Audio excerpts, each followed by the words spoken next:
Dinas Pendidikan Kabupaten Oku memastikan akan menggelar pembelajaran tatap muka secara penuh setelah vaksin untuk pelajar di Oku selesai.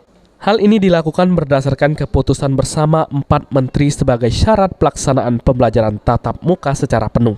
Kepala Dinas Pendidikan Kabupaten Oku, Teddy Milwansyah, mengungkapkan salah satu syarat bisa dilaksanakannya pembelajaran tatap muka secara penuh ialah guru dan siswa sudah melakukan vaksin minimal 80%. Sementara di Kabupaten Oku, vaksin untuk guru dan siswa tingkat SMP sudah mencapai 90%.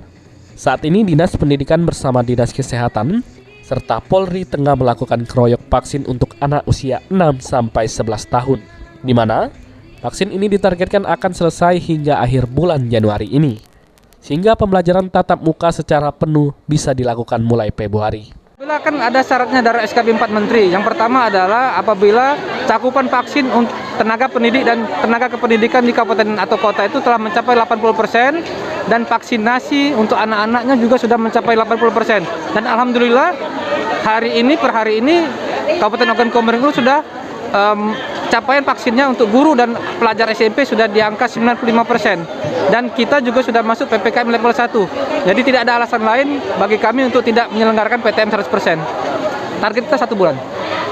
Karena ini kan kita keroyokan.